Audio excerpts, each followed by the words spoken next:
Welcome on into the Wild Willie Podcast Show. I'm Willie Colon, and he is JJ, baby. Big Willie, what's been going on with you, man? You've been doing a lot of traveling.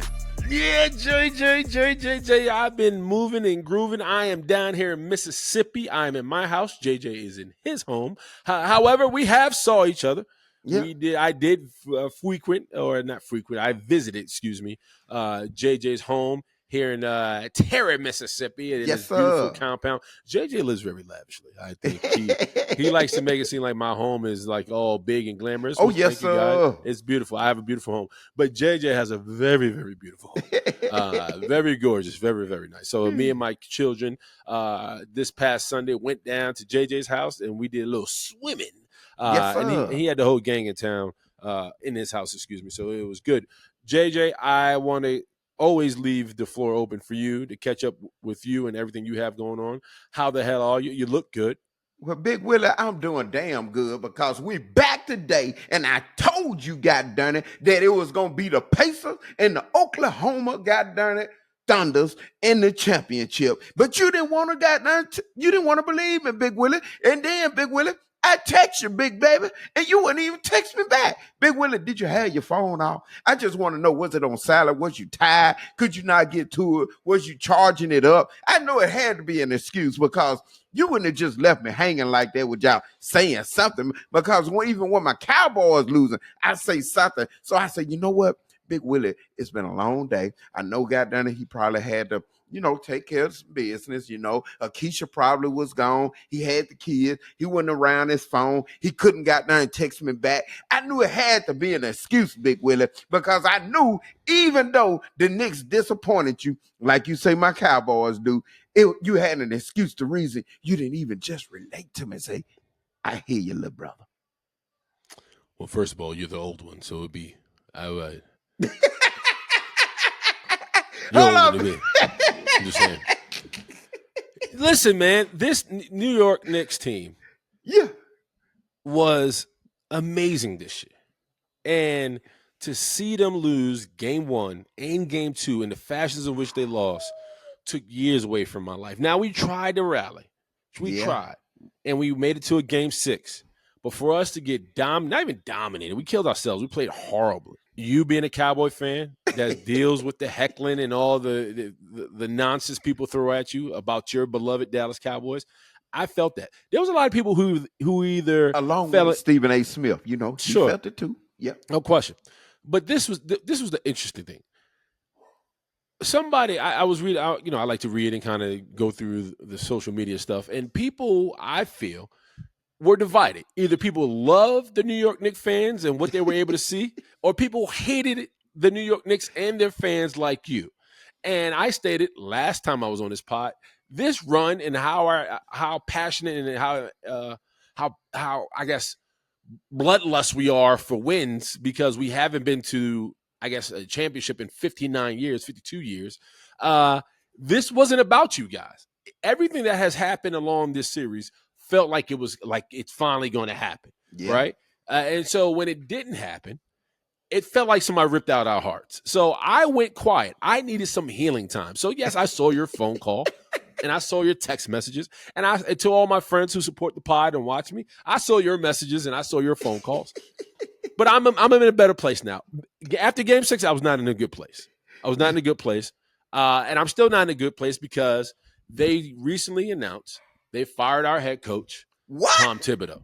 He took y'all all that way, and you mean to tell me you fired? Come on now. Tom Thibodeau, our beloved head coach for the New York Knickerbockers, is no longer. He brought the Knicks to, I think in the last 5 years, he's made 4 playoff appearances. He had multiple 50-win seasons. Yeah. He brought us all the way to the Eastern Conference Finals. So you're actually ripping off a Band-Aid. I was trying to let sit and kind of fester there and kind of heal. But since you want to be an asshole, JJ, I got some alcohol. They fired my beloved head coach. With JJ, I got to say this though, and I'll let you go after that. Okay. Being hated by other people because of your fandom, it's quite annoying. So I don't know how you deal with it. But you are a strong person because people I hadn't talked to in years, People I wasn't even like in communication with was sending me memes. There was multiple group chats bashing my Knicks, bashing the fan base. And I'm like, dude, I don't even know who you cheer for. If I don't know who you cheer for, you can't knock me for who I cheer for. Yeah. So go, JJ. But last time we was up on the podcast, I remember y'all showing a wonderful clip of goddamn it, the New York Knicks just being so cruel to an Indiana Pacer goddamn fan, and goddamn it, they was throwing stuff at him and everything. Hit him over Big the head with Willie, trash. They should have hit him with a whole rat. yeah, They should have yeah, picked yeah, up a rat, maybe smacked him in the face with a rat. maybe y'all need to just be more polite to him, and then y'all might get maybe the blessings from heavens to come up on you all, got done it to make you win. But you can't just be mean to people like that. They just want to come in and look at a game and got done it being from another city, and you do them like that, and you expect to come out victorious. It just don't happen. You got to treat people the way you want to be treated, Big Willie. And you're right, JJ. Nobody should Yes, be sir. assaulted for what they wear. Exactly. However, let's have some goddamn common sense. All right. Yeah.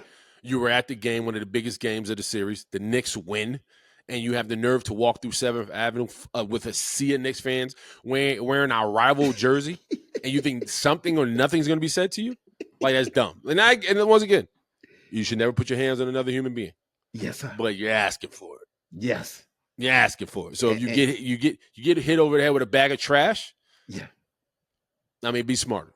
Make smart decisions. Yes, I mean, sir. that's like you being that's like an Eagles fan or a Giants fan casually walking through Jerry's World on a Sunday. Exactly. Like, and by the way, you're not even playing, right? The team's not there. Like, the Indiana Pacers weren't playing when that young man was wearing that jersey. It was still the Celtics. Yep. So you were actually trolling the Knicks fans, and you got what you asked for. Now, do you think it's rude? Sure. I got a question. So Gucci and I want to know, your son's birthday has passed. Yes. But so Gucci, we got him a wonderful, because I know you say he in the science and dinosaurs, and we got him a dinosaur. And I was just wondering, how was the dinosaur situation turning out? Is he blowing out steam? Was he excited for the Mocha Troll walking? I mean, we just ready to hear about how excited he was, Big Willie. So for everybody out there, when I went to JJ's house for swim time, so Gucci and JJ brought my son a dinosaur toy. Now, my son's birthday is February 13th. We were not in Mississippi during the month of February. Now, why they didn't mail it, I don't know, but that's another story. Number 2 is JJ does something that pisses me off. He pissed me off for talking about my Knicks, but he also put me in a situation. So I don't know how you guys are raised, right? Yeah. But when you have 2 children and you give one children a big shiny gift, and you don't have anything for the other child now feels left out. And they feel, I wasn't thinking about they that. feel like Uncle JJ doesn't love them. So while we were in the car, I had to listen to my dear Holly Bear say, "Why didn't Uncle JJ get me a gift?" My goodness. But this is the thing. Me and Akeisha are real ones, because we acknowledge we have one rule. When it's one person's birthday, it's about them. It's not about the other person. So we had to teach my dear Holly Bear a very, very important lesson. We celebrate those on their birthday. So my dear Holly's birthday is coming up July 13th. We would celebrate her. Yes, and sir. Ford would not get he would not get a gift. Right? Yes. But this is the caveat. So Holly came home and told her godmother, dear Bubbles, Missy is my niece's name, but we call her Bubbles in the house. She's kind of like mom number 2 around here. She goes to Bubbles and says, "Bubbles, brother has a gift. I do not have a gift." Wow. And Bubbles, being her now lawyer on the scene, came in the room and stomped around. Was like, "How dare JJ give William a gift and not have one for my dear Holly?" And we had to tell Bubbles it doesn't work that way. So we had a little back and forth, a little discourse. But the question is to all you parents out there: when is your birthday? If you have 2 children, do you buy a gift for the other child even though it's not their birthday? Or do you buy 2 gifts? So even though it's that one child's birthday, you buy the other one just to make them feel better. it is a slicey, dicey situation, JJ. But I want to let you know, you and So Gucci started all of it. I'm sorry, Big Will. We didn't mean to do that. We were just trying to put a smile on his face, but we did not think about that. But you know what? We'll talk that in precaution. But that's a good subject. We need to put that up. Should a child, if they got a sibling with them, get a gift as well, or should it be just about the child whose birthday it was? We really want to know from the fans, what do they I think? mean, I'll throw this at you. You having multiple children, right? You have 3 children. Uh, how did you handle that? Because you have twins, so obviously they both they get a gift, excuse me. But your other child, Sanjay, She right? didn't get it. Whoever Look at that. birthday it was, Big Willie, that's who Look got the at that. gift. There you go. There you go. Interesting. Yes. Parenting dynamics. We have the awesome and amazing Niesha Butler from the WNBA. She's a Renaissance woman. Me and JJ's taking time to chop it up with her and find out everything she has going on top of talking about her career and all her great accomplishments. Check it out. Come on back. Wild Willie Podcast Show.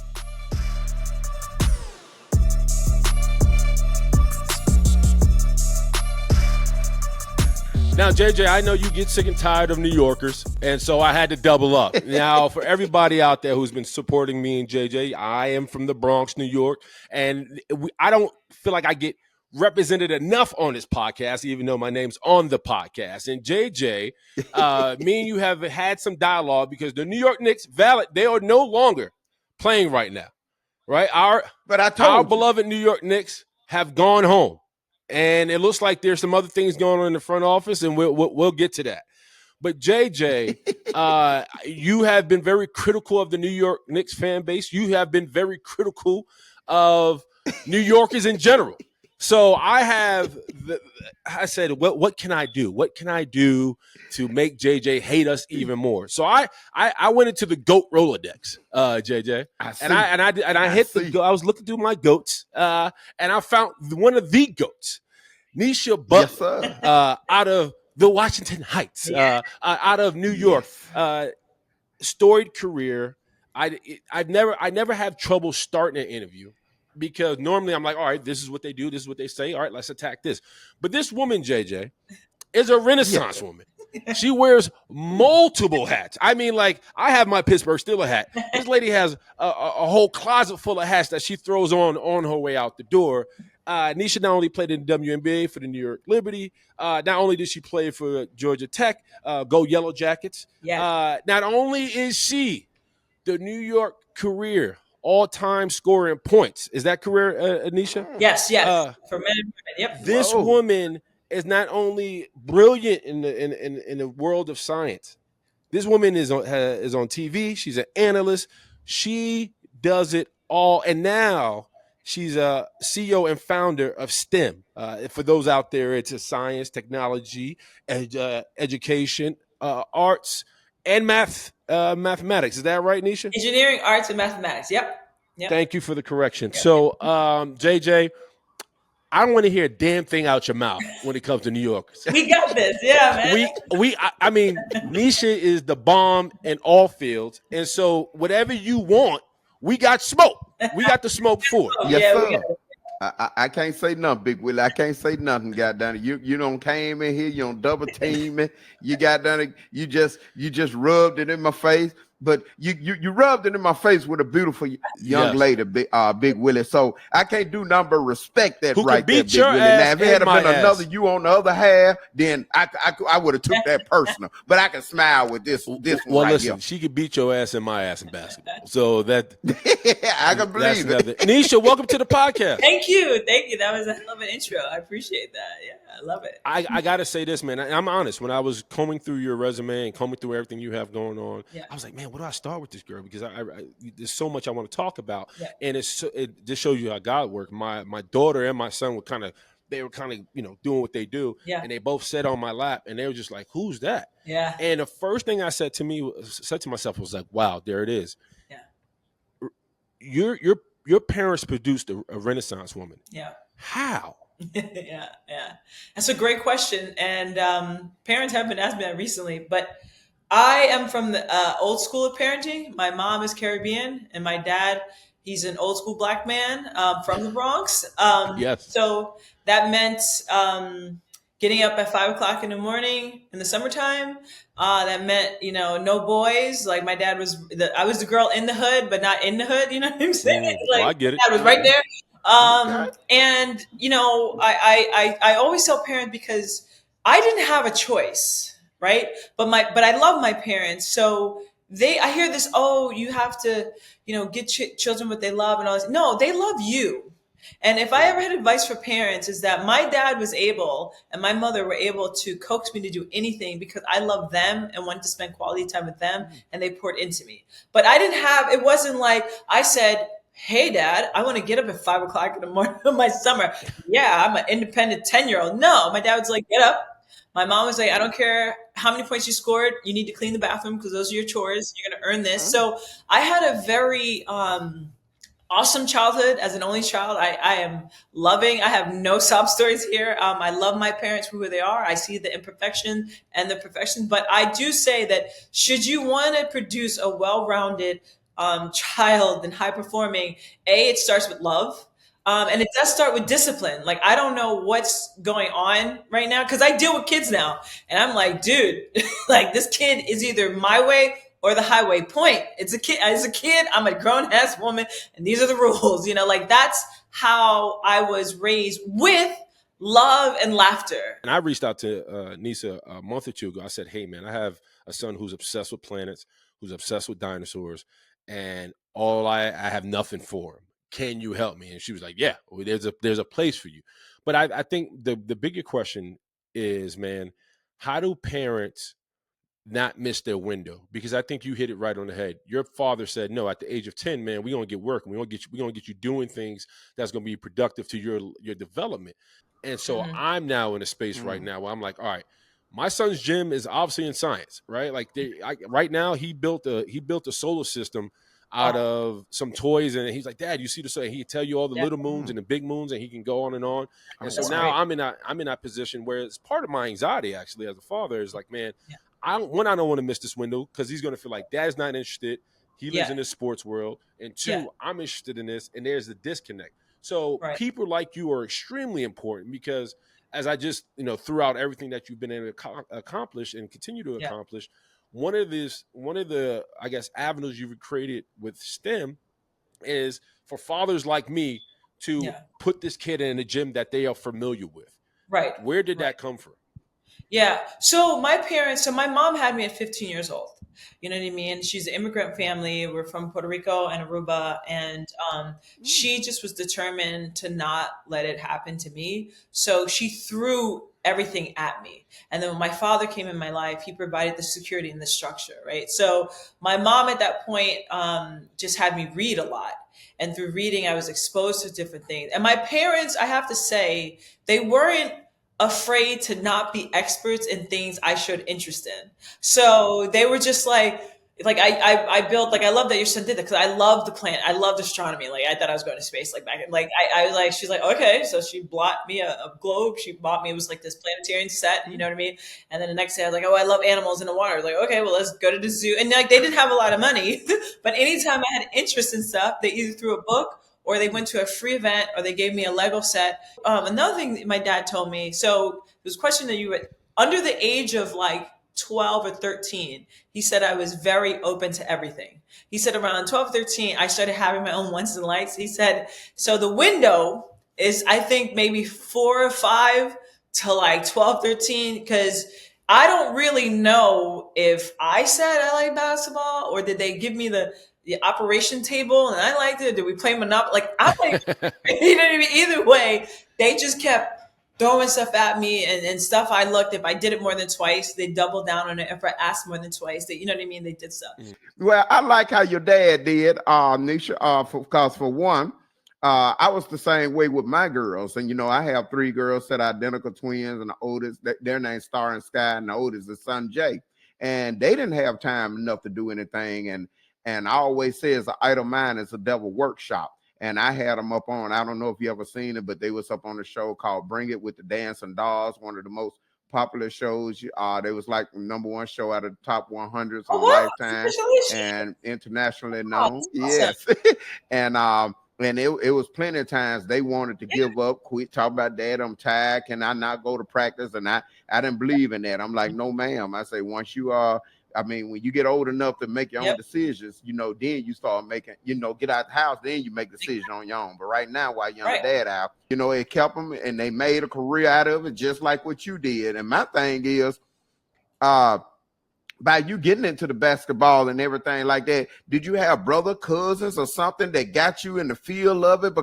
Or did you just pick up a basketball one day, say, I want to practice, I want to play? Or was you up in, around, that basketball and you were banging with, the boys and you say, I like So this? growing up in Washington Heights, that's where my basketball was. We had I went to Incarnation. I've been to public school, Catholic school, and private school. I've been to all the New York school systems. But we had a principal at Mm-hmm. Incarnation School that actually believed in women's basketball, and Mm. he had a girls team, and the woman, the teacher who was supposed to coach, had no clue, but they still did it. And Mm. my dad saw me, I went in because it was a friend up outside when we used to play outside. I went to the gym, it was the armory that's actually still there. And I came back, I said, oh man, I play basketball. And, my father, basketball? He's like, Mm. hey, can I come? And so he went and saw that the woman did not know what she was doing. And then he took Mm. me aside and was like, no, you're shooting wrong. And then the woman saw that he was teaching me and was like, hi, we have other girls here. Would you like to coach? And my dad was like, yeah. And I have Oh, to give a shout out to my dad, because my biology dad's Puerto Rican, but my black dad is from the Bronx. And what he did, and I hope I'm showing this, he decided to switch his schedule to work nights to coach my basketball team. And I have wow. to say, like, that is as a kid, you didn't realize, but he was in school, he worked nights just to coach my basketball team. That gave me a life. You know what I mean? Because he decided to switch in and he did petition for that. But yeah, he worked me, and the left-handed, he made me shoot 100 shots at 9. And my mother was a little bit softer than my Mm. dad, and I would cry. And my dad he just bargained with me. He's like, look, I don't want to get in trouble, so you like ice cream. So if you get this, I'll hook you up with ice cream. Don't tell mom about the ice cream or the crying. And he said after that he recognized with me was bargaining, because he said I was crying and I said ice cream.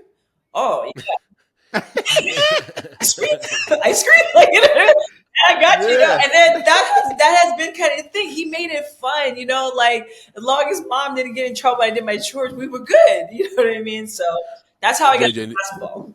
and Nisha's being extremely humble. She was an absolute dog at very early. No, she wasn't This worth girl the was big Willie. dominating the 13 and under, like from coast to Woo. coast. This girl traveled AAU, Yep. balled, was leading scorer, dominated. So she's being very nice. Whatever her dad did, worked. If I got Gotcha. to give my Holly a pint of ice cream for her to put up 100 jump shots, I'm gonna buy the Good. supermarket. So, but nevertheless, I want to pivot to basketball because obviously, as I stated, you're in the books, great historic high school career, well deserved. But then you went to Georgia Tech and dealt with some hardships. We're in the month of men's mental health, but I know firsthand, and I know you know firsthand, when you get to the college level, it becomes really a professional level, Yep. right? It bumps up a little bit, even though they're paying for your school and X, Y, Z. Yeah. It's really a different demand and a different dog altogether. Right. You walked away from the team during your time at Georgia Tech. Yeah. What were you going Mm. through, and why did you walk away? It's a great question, and I'm just going to be honest. So it's going to shock you, but I never really talk about it. But I'm healed now, so it's okay. So I'm heterosexual.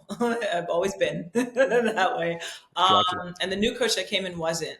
And she's a very, very, her name is Michelle Joseph, and I extremely am a Christian, but this woman should never coach again. She was a horrible person, and she sexually abused me at that level, and I had to make a choice. Mm. And everything was going Oh, on with so sorry. Cassie, and everything that was happening. Like, it wasn't a situation like now where it's supported or something. And I had to make a choice because I'm from a Caribbean family, so they don't take Mhm. sexual abuse like other people do. Mhm. You see how cool and close my parents was, and I had a great childhood, and I grew up in New York City and had no sexual abuse from a man, no sex. You know what I mean? My parents were in the locker rooms, to see older girls. Like I was never been recruited on because my mom was right there. You know what I mean? Like there's a lot of things that happen in women's basketball, especially back then, that didn't make it a comfortable environment for a woman like myself who loves pink or who's just like, it was just a Mm. different thing, right? With ingrained in the coaching, like ingrained in like, so when we got a new coach, she came in there. Sometimes you just get the luck of the draw. Sometimes you just get people who come in, they want their own people. And if you're the top dog, they're going after you. I came into Georgia Tech, the movie was my freshman year. I led the league in scoring my freshman year. Like, I was on the cover because we had, a black mayor. We had the cover of Atlanta. There was a lot of things that, as an immature, young New Yorkers, we got that, wherever we go. Yeah, we them. But at that particular time, this particular woman who had, this is like sexual abuse claims with her coach at Lynn Dunn in Purdue, came in and gave me an ultimatum. But on a power trip though. Like she didn't like me. Like it's not like she just thought I was so hot and she was no. It was like, let me see what you're gonna do to stay here. And I was devastated, shocked, and who was I gonna talk to? I couldn't take this home. Like it was just a weird situation, and I stuck with it to try to do it. And with it was a lot of stuff, And at 19, there was one thing she had said that, and I'll never forget this. It was like Aaliyah had just died, and she was like, "Yeah, you look like that dead singer Aaliyah or something." Like my coach did that, and now, granted, that's not a big deal to leave, but you just two away games ago, you brought me to your room. You know what I mean? You touched it's weird when it's a woman. We're almost the same height. A man, I know what to say. I know how to kick. My uncles taught me judo. I know what to do with a man. But a woman, I'll never forget. It was so many. What? Like can you punch your coach? Like wait, like what? Like everybody knows I'm straight. Like it was such a devastating thing, you know what I'm saying? Because I didn't know. I didn't think to punch. What are you gonna do? It was really hard because I tried to stay in school, but people don't recognize that scholarship in the small print back in the day is renewable every year. Yep. So they don't, give the 4 years, and they can make it very difficult for you if they want to. You know what I'm saying? Like very difficult. So it was just a lot of stuff that I had to walk away, and I walked away for a while.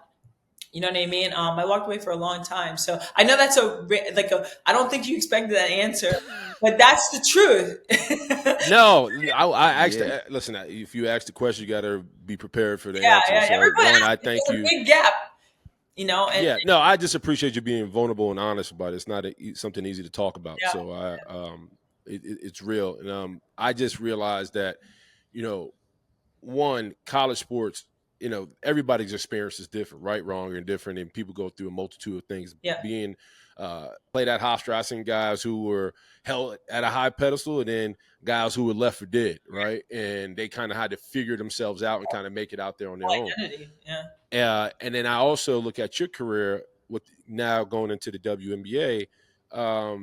How was that experience? Because at that point, I mean, it was still very raw, right? Like a lot of people were still trying to figure out, are these girls legit? I mean, obviously Dawn Staley, Lisa Leslie, Yeah, Cynthia Cooper, yeah, Tina Thompson, all these girls were kind of, really carrying this load. yeah, But then there was a young wave of girls who were like, hey, we can beat them. yeah, But like sports today, yeah. the advertising dollars have to match the product. And it wasn't kind of like this crossover. People still weren't believing in their product, Yeah. and the product was asking for the advertising dollars so they can ascend, and Right. the trajectory can change.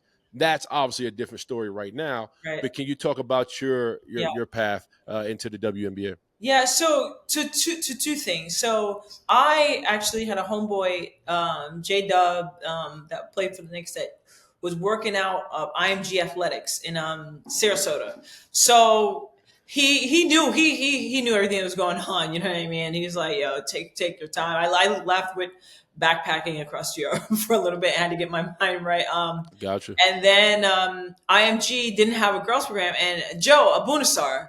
I had to again petition only girls. Like, look, and I had a couple of homeboys that played. Like, yo, she can really play. You know what I mean? But she needs a space. It's out of college, whatever. Can you do it? And then I heard out what they were charging. I was like, what? like, Hmm. I don't have NBA money, dog. Like I got skill, and to Joe's credit, and this guy named Dan, and to my homeboys, they're like, yeah, WNBA wasn't even, and they do like, all right, look, you can be. There was like a junior team, you know what I mean? That I went in with like, was Beasley and all of them, like they were great guys, but they were young.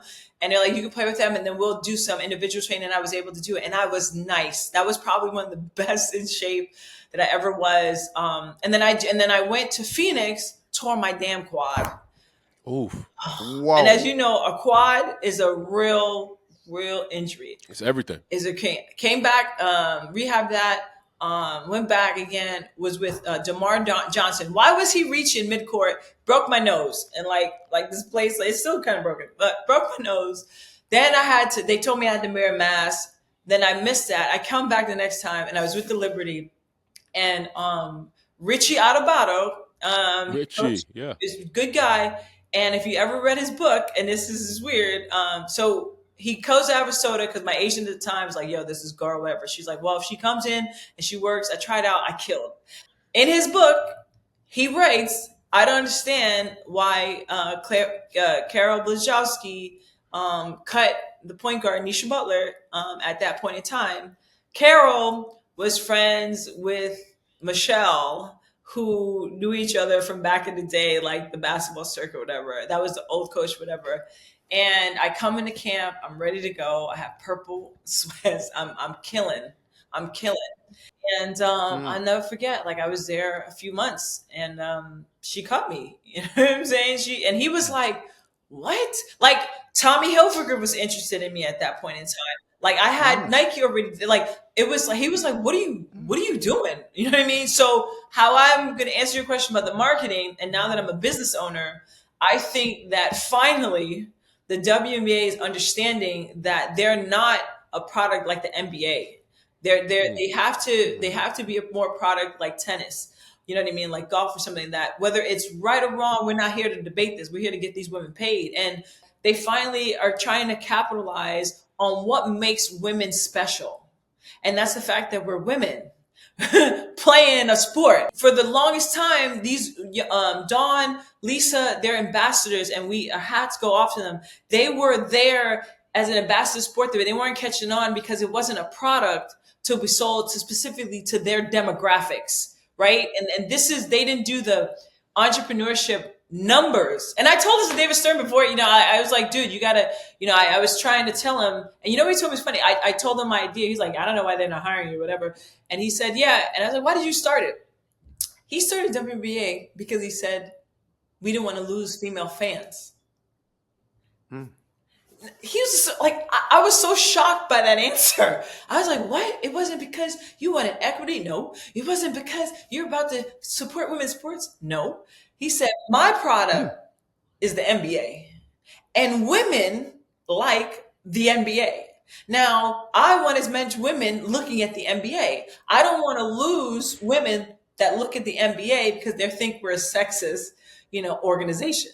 And that was a hell of a point that I just wish with the presidents and adbs of women, of the WNBA look at it differently, from our uniforms to our products, which we're starting to do it now. This is why it's selling. You know what I mean? So it's just a different. I think they should approach it more as a business, not as like empathy for our sports, because fans don't have that. Do you think Caitlin Clark and Angel Reese has changed the the outlook of the WNBA now versus how it Of was course. then? First of all, Caitlin, I like her. I think that she, was in a system that allowed shooting. I like watching Mm. Steph Curry play. He's not the fastest. He's not AI. You know what I mean? But he can shoot from the roof. And I like that. And Yeah. I can cheer for that. Yes. Caitlin Clark, you know what I mean? And I like that her coach, because Gino wanted to let her do that. But she went to the Mm. system and pulled up whatever and hit it. And I love that about her.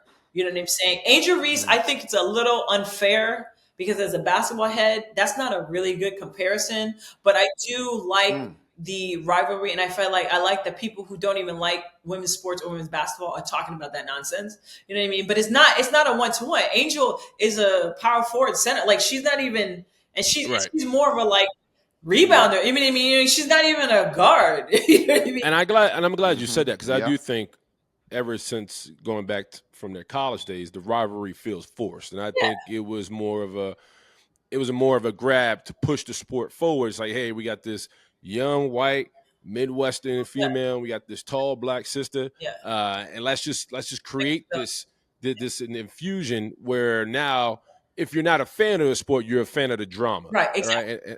And I think that, and I hate it because it takes away from women like you Yeah, who just played the game and had to strap Mm-hmm. it up, get busy, and earn their respect. Right? It wasn't forced. Like, yeah. I think Floje and all these girls are absolutely amazing, and we get Mm-hmm. caught up in somewhat the pageantry of it and not just the soul and the whole, like the game of it. It is a though. It is a different sport though, right? So like I agree. America right now, we've with social media, the influx of technology, like we are a different nation right now. So you know what I mean? We're not into skills anymore. We're into celebrating the loudest, the obnoxious, and the show, right? Like that's what Mhm. we've turned into. So we have a choice. Do we play in the game that is presented to us and win, or are we purists? And in my opinion, right now, we women's sports can't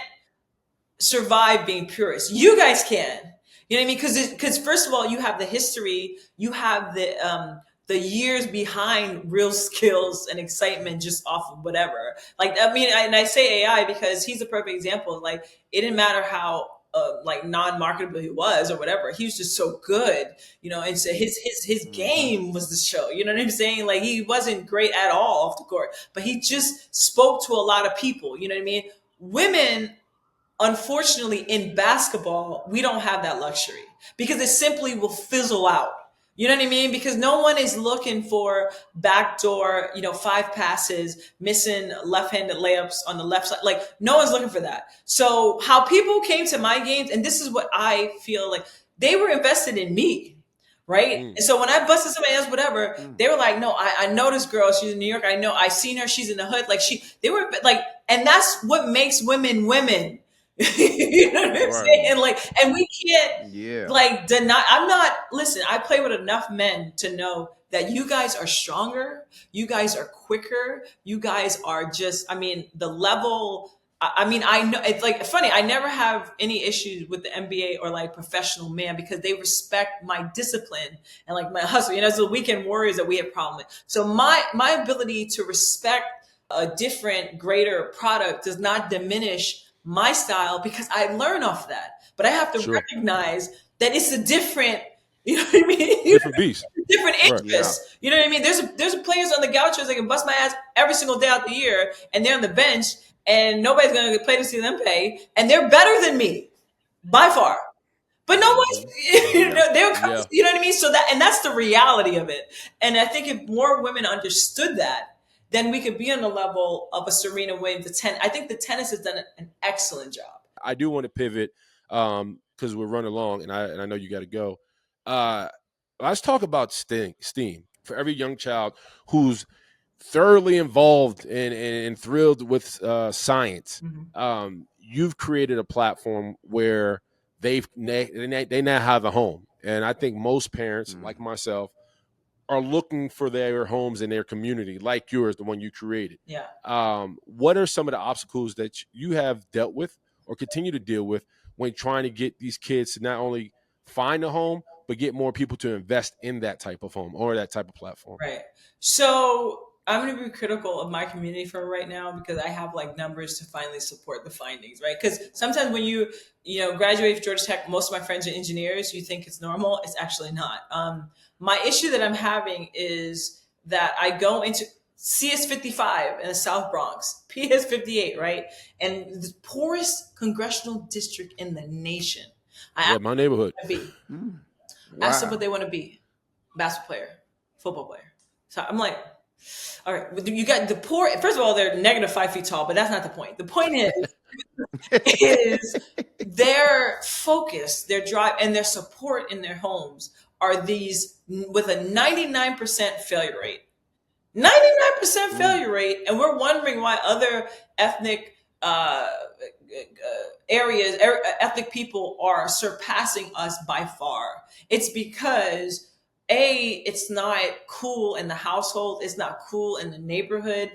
Yes, they doesn't have access, but these kids don't know. They never. I'm like, what's the richest black man in America? It's Robert Smith. He's an engineer. You know what I mean? What? It's not Obama. Like what? It's not LeBron. No, it's Robert Smith. Like I just feel like I got, and this is a true story. My center was across the street from Dumbo. We first started at 8. I had an Asian parent come in and was like, I would like you to teach my kid. And I was like, wait, small kid, Giambi. I love this kid. 5 years old. I was like, yeah, I don't have kids yet. I didn't want to deal with it. I was like, nah, I can't do it. They're like, oh, no, really, please try them. We'll play double. Right? I'm like, what? Like, so I was thinking about it. And I still said no because I was starting out and whatever.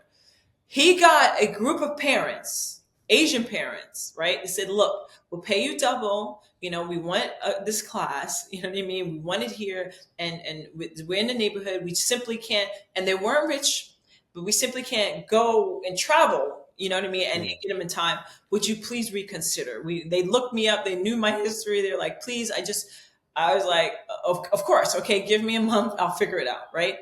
I'm begging Black parents to get the kids on time for free stuff for them to come. You can't do a coding class one summer. You got to be consistent. Mm-hmm. It's repetitious. You know what I mean? And it's like my only issue that I'm having is that when I used to back in the day, I was a trainer and I had more people trying to get me to coach their girls and our boys, paying me good money than I have for private lessons, private tutoring for STEM.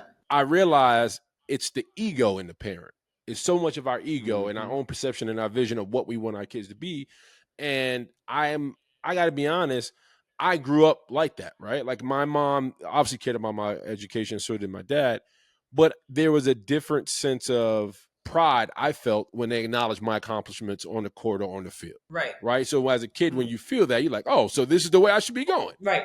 You know what I mean? So I think as a parent, we have to check our own vision and ego for our child if we truly want the best for them. Because like you're just saying, if they go into engineering, first of all, you can't retire from engineering. Right. You can be an engineer for No. as long as you want. Right. And you continue to impact, you can impact your family and generations to come. And it has a high success rate. When we know statistically as a football player, man, you only have a 2 to 3 year career. Yeah. Done. Mm-hmm. And then you get kicked out and you got to go figure something else out. Yeah. So it's just, I think you're preaching and I appreciate that. Man, to be honest with you, when sitting there trying to do something where you got so many people, so many thousands of people trying to do the same thing you can do, like Big Willie say, it's only 53 people on the team that's gonna make it. I don't know how many thousands of that's trying out, and then you don't get picked. Then what?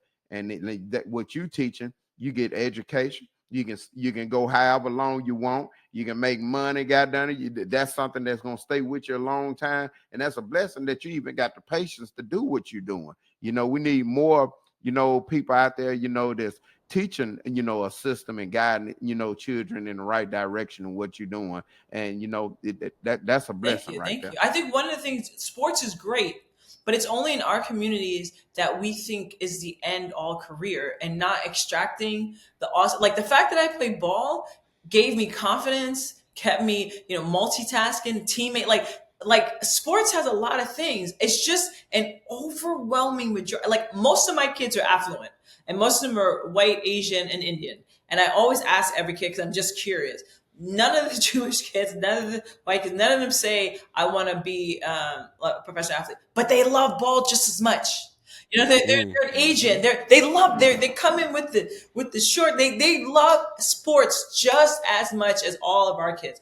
But what do you want to be? Oh no, I'm going to be a doctor. I'm going to be a surgeon. Oh yeah, my dad's accounting firm or whatever. You know what I mean? So, but Mm-hmm. 100% of our kids, they're into the sports and they're saying, and I'm trying to figure it out. Like, what Which is? was And what's interesting, because I think we are in a different time when it comes to technology, right? Like, I think technology, for the first time in my eyes, and maybe because I'm older, feels uncharted because of AI, because, kids are now more addicted to their iPads rather than Right, X-Men or something. You know what right, I mean? Like, my kids are way more advanced technology wise than I ever was, because I had more social interactions. I was an outside kid, right, much like yourself. right. Yeah, we want our kids to love science more, to get more involved with the Minecrafts and the Roblox, and be kind of these world, this into this world that maybe I'm not accustomed to.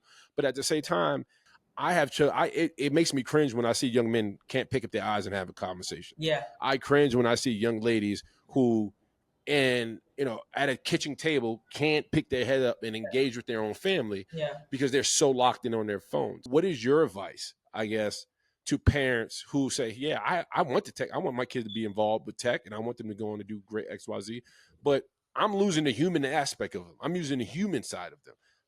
What would be your, I guess, suggestion to navigate that, or suggestion to kind of help parents navigate that? I think that I'm trying to meet kids where they are.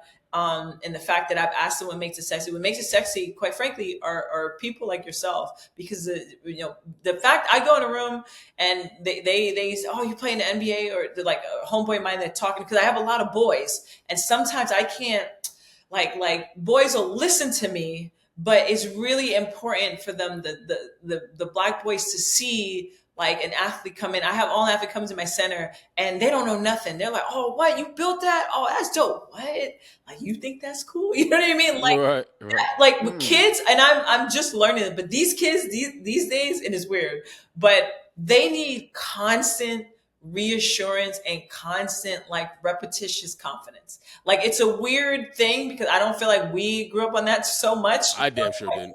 Like, it was weird. You had to earn it. Yes, Actually, you're right. like, I recognizing that a lot of different kids are a bit delicate. And a lot of different kids, like, I get like, and it's sectional and it's obvious. So the black boys, they need to see black men who they think are cool. Mm. They think influencers are Yeah. cool. They love athletes, actors, whatever. But you have more influence on other kids, therefore other people have influence on your kid more so than you think. By just, like nuggets in the air. Engineering is great. Do you know what? Just nuggets, like, but repetitiously, Oh, this is what if your son builds something? What, dog? I put in trophies for a micro competition. There's no micro competition trophy because I wanted to be, back in the day we used to go to the PSEL tournaments, whatever. Like, Yeah. what you get The little jerseys. trophies used to get, the little one with the little. Yeah, exactly. Like, like, I'm trying to figure out how to make it cool like them so that we can compete with the STEM. But each individual group, I recognize the men. It's hard. Me being a person of color, talking to the kids, that helps a lot. Young girls need to see me dress a certain way, you know what I mean, to impact them, which is bizarre. However, some kids, depending on age, they actually need way more confidence. You can do that, son. You can do. Wow, that's awesome. What, you did that? Even if it's Mm. nothing. What? Because they encourage them to do more. Because they're distracted and they're comparing Mm-hmm. themselves, which I feel like parents don't recognize. Every day they're comparing themselves to somebody else in their group. That is a lie on these Instagram, TikTok.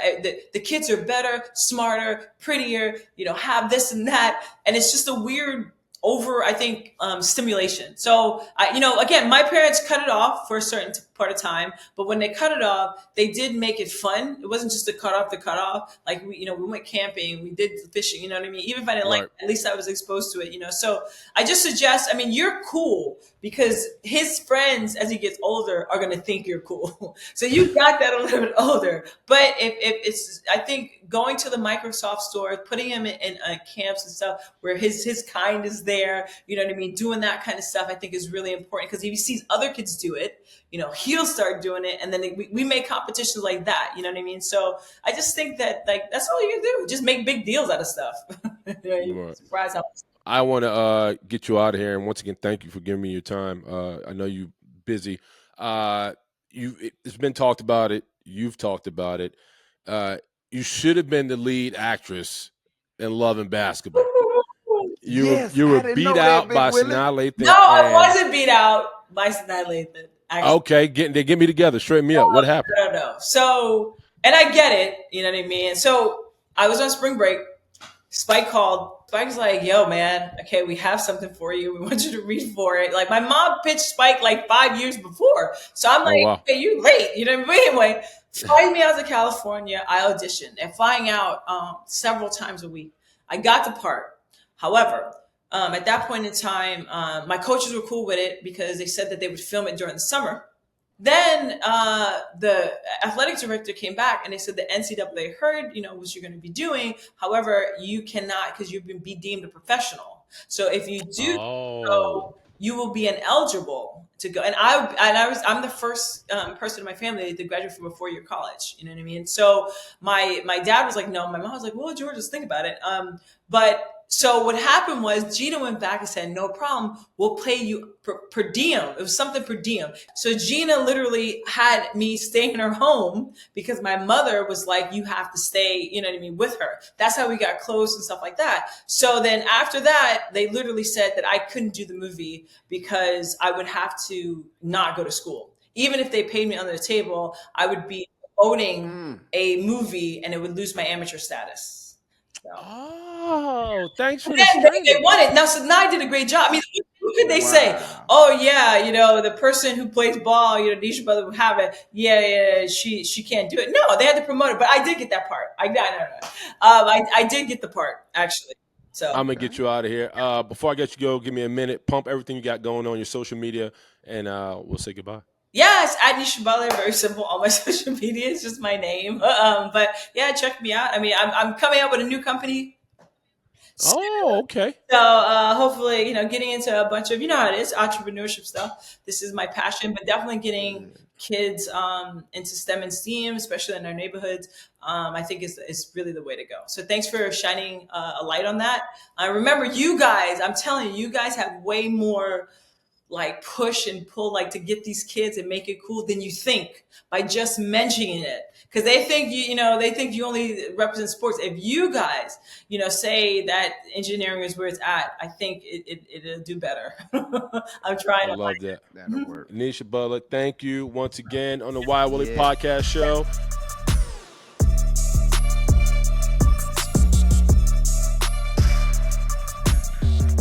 Welcome on back to the Wild Willie Podcast Show. I'm Willie Cologne, and he is JJ, baby, what you got going this right now, Big Willie? JJ. It's time for Hot Topics. And by the way, for everybody out there, we want to pay homage and pay recognition to Men's Mental Health Month, which is important. Also, Gay Pride Month for everybody out there who likes to celebrate that. But JJ, it's time for Hot Topics. Cardi B and Stephon Diggs, are you aware of their now current situation? Oh yes, I just seen got done it where Offset posted up something saying about Cardi B. I passed her on. I passed. Diaz got done and sat there and said, "I caught it." Well, if you don't know who Cardi B is, she's a multi-Grammy rap artist. Stephon Diggs, big-time receiver, now currently with the New England Patriots, are dating. Cardi B has been in a long relationship, turbulent, it's kind of an understatement, with Offset, a member of the Migos. And she took to TMZ. She had this to say. She says, Cardi B has murderous thoughts of her estranged husband Offset, but her new romance has opened up a new chapter for her soft girl era. Has been a thing. My wife said it to me the other day. I'm just like, I thought she was talking about her weight. She was like, no, she's talking about her, I guess, her temperament. I'm new to this whole soft girl era. You turned me on something now. Yeah, I didn't know nothing about it. Anyway, so Cardi B has been very open about her relationship with Offset. Offset is known publicly as being a serial cheater. He has cheated on Cardi B multiple times, and she has taken him back multiple times, solely because they have kids, and that's what couples tend to do. But since she has moved on, she has been very open about her new relationship with her new lover, Stephon Diggs. They even were caught on a boat shaking that thing, and she was throwing that thing in a circle, and he was enjoying it, loving it from behind. JJ, Offset, the rapper from Migos, has been very toxic and talking about the divorce, talking about her, talking about things he would do, would not do, on and on and on. He's actually asking for alimony, JJ. He's actually asking for Cardi B to pay him during this process. JJ, we see men go through multiple ways, break up. Sometimes it's not always easy. Sometimes it is easy. If you were talking to Offset, what would your advice be to Offset? Like, listen, dude, you have a lot of shit. You did a lot of shit. This woman endured a lot of shit. It is time for her to live her life. How would you sit this young man down and talk to him? I tell a man there's much more goddamn it to do in life than to be sitting there concentrating, making yourself look bad dealing with this.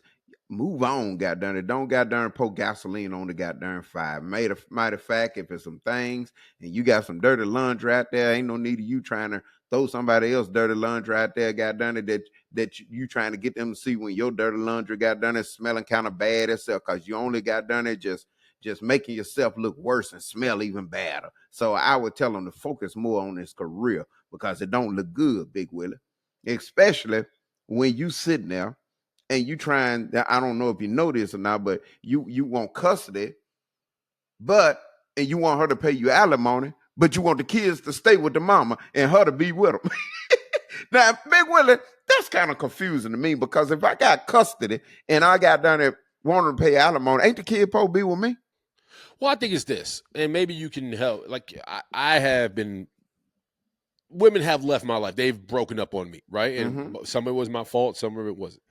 But I think the reason why he's upset, I think it's because it's with a football player who may have most likely have more money than him, Oh, yeah. better looking, more in shape. And on top of that, there's something about realizing you fumbled the bag.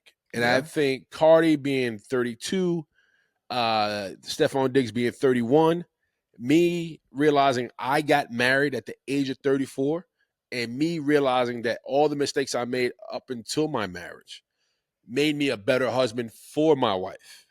I think Offset realized he's not popping no more. I don't hear him on the airwaves that much. Exactly. It's like so my point, when so when you're in the back nine of your career and you realize the best thing that happened to you is actually walking out the door, and it looks happy, and it looks more, it looks like she's on to better pastures, it makes you feel like, damn, I got nothing, and I really fucked this one up. Yeah. And now she's dating a ball player who, Stephon Diggs, has money. Who's balling. Yeah. And has a name and has just as much clout in those streets and in the, I guess, the media world, where they, you've dropped somebody who now you can see them elevating when they was kind of stagnant with you. So I think that's what's hurting the young man. Oh, yeah. Exactly. Because a lot of people say, he try to get back, but you can see the pain still in his eyes. Well, my thing too, JJ, and you can help me with this as well. Why does it take multiple fuck ups for a man to realize what they had? Like, why does it take, like, at some point, like, I've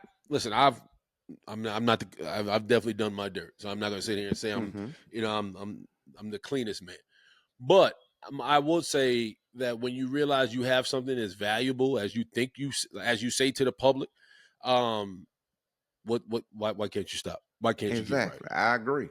Especially if there's children involved. Yeah, I believe it's an ego tripping, in there. You probably feel like, okay, well, I was here. I used to do this. I used to do that. You're going to respect me, behind closed doors. And, I think it's a big ego factor.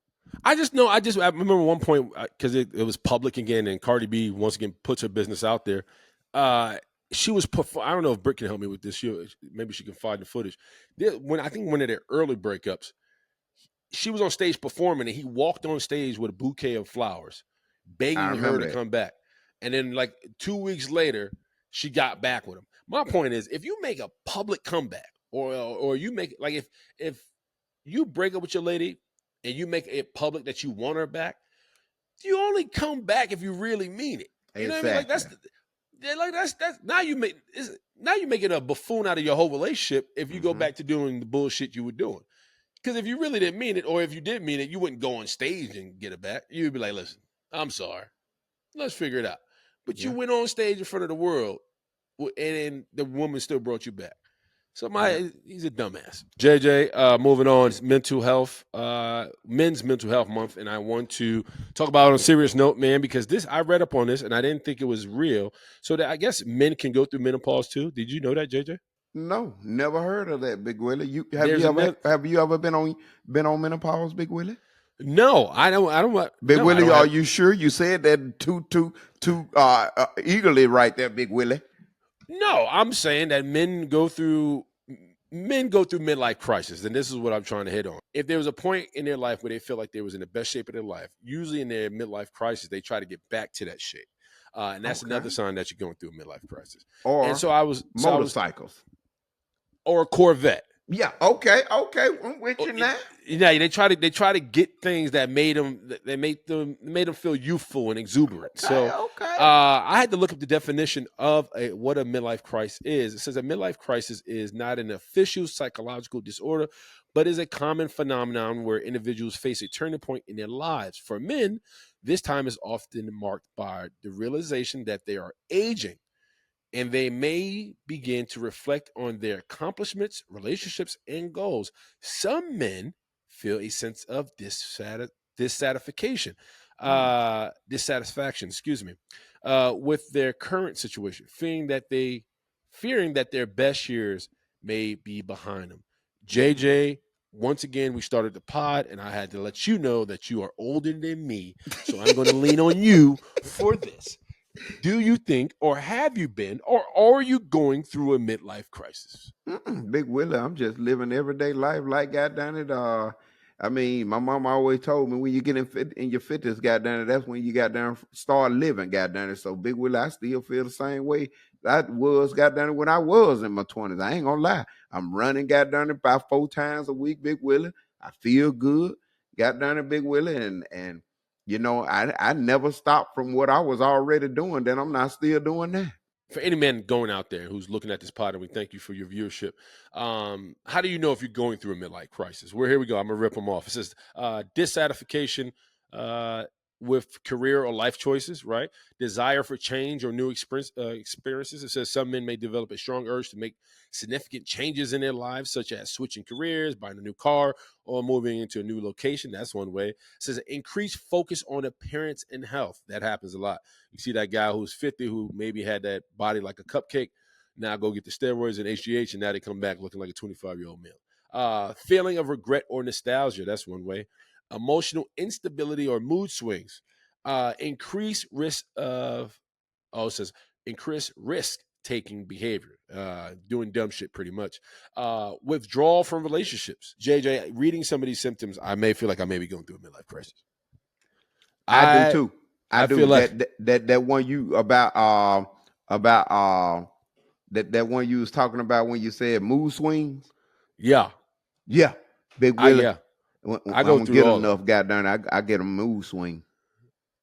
Yeah, I mean, I don't know If what I to don't tell you. get enough, I have a mood swing.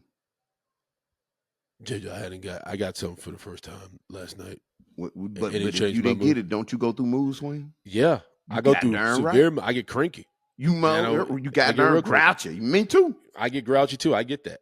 Yes, But no, sir. reading so to pivot back, reading some of these things, I may be going through a midlife crisis, So and I'm just what's another one?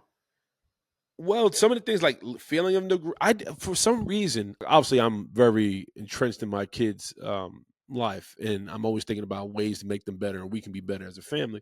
And I was just thinking back on my career. I was like, man, I should have been like way better in my career than when I was.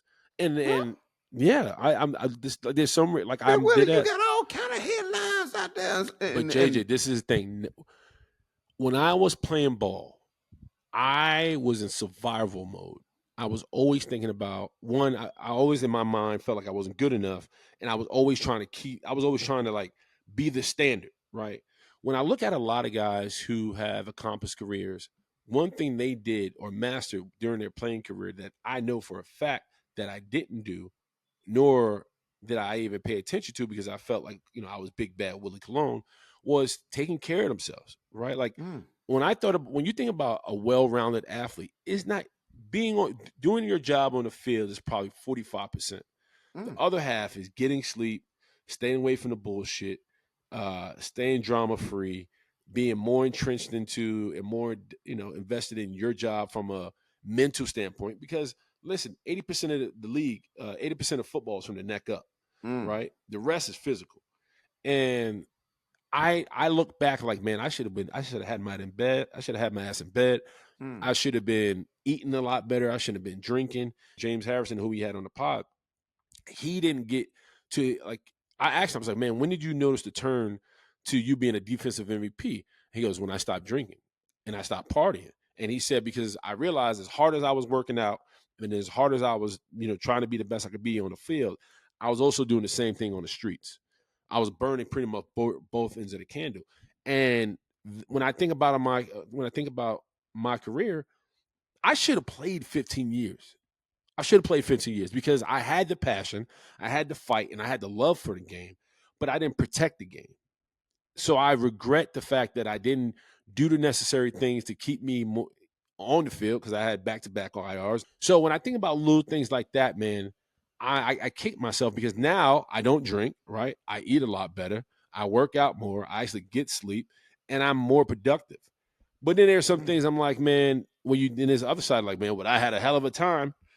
Yeah, but when you play, man, the goal is to be one of the best to ever do it. At least that's how I Exactly. felt, right? And I Exactly. felt I left a lot on the field, and that's a regret I can't make up. Mm. So little things like that. When I read that, it makes me go like, man, I cut my hair. That's a drastic change. Yeah. I talk about the not drinking. That's a drastic change. Oh The yeah. mood swings, when the mood swings come solely because I'm frustrated about things I want that aren't happening, or two, Keisha not, like me and you, Exactly. not doing it enough.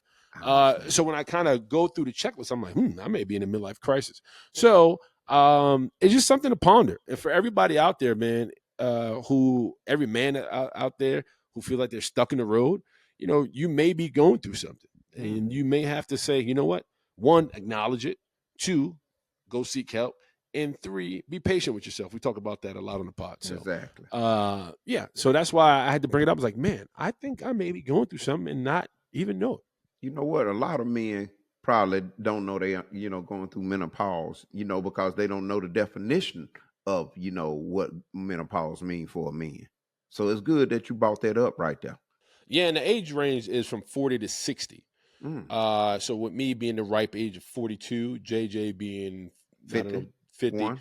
um, we don't talk about, I think most of the time, I think for men, we're either surviving or thriving. JJ sounds like you're thriving and I'm surviving, but things could turn, right? I always want you to thrive. So that's not me saying it differently, but I do realize, like, sometimes we don't know what we're going through till we stop and think about what we're actually going through. So Exactly. for all you men out there, man, who feel like they're stuck in the road, they don't know where to turn, or they're just not mentally in a good space, man, go seek help.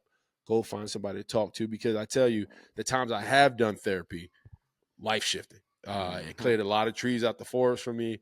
Yeah, I was able to see clearer and have a different perspective on things that allowed me to move forward. So for everybody out there, man, for all the men out there, take your time, listen to yourself, trust yourself, talk to God, go find help, and hopefully you can get the help you deserve and need. Thank you to Niesha Butler, obviously a star. This woman is, I mean, you talk about boots on the ground. This girl's in the trenches doing her best work in the community, really trying to bring STEM to the underprivileged, and to those who are just interested and have a fascination and a passion about the world of science, technology, education, and mathematics. JJ, that this woman is head first at everything. Yes. She's head forward. She's a clear thinker. She's very solid, has a great foundation, and that's why I started off that conversation. Like, listen, I read all, I read everything you got going on. There was somebody that made this woman to be who she is today, and You better I'm glad believe we it. was able to kind of take a deep dive into that. JJ, I'm getting out of here. I'm still currently in Jackson, Mississippi, so me and JJ are kind of trying to shoot something. We're gonna get together so we can put it out Yes. there for the folks. JJ, peace. I'll talk to you later. See you Yes, soon, there, sir. bud. And I see you sometime this week, Big Willie, because I know got done at William and Holly ready to swim. Oh, yes. And we're going back to Uncle JJ's. And we'll see if Uncle JJ has a gift for a little house. There you go. Ooh, we'll ask. All right, we're going to get out of here. Why Will It Podcast Show. Peace. Peace, baby.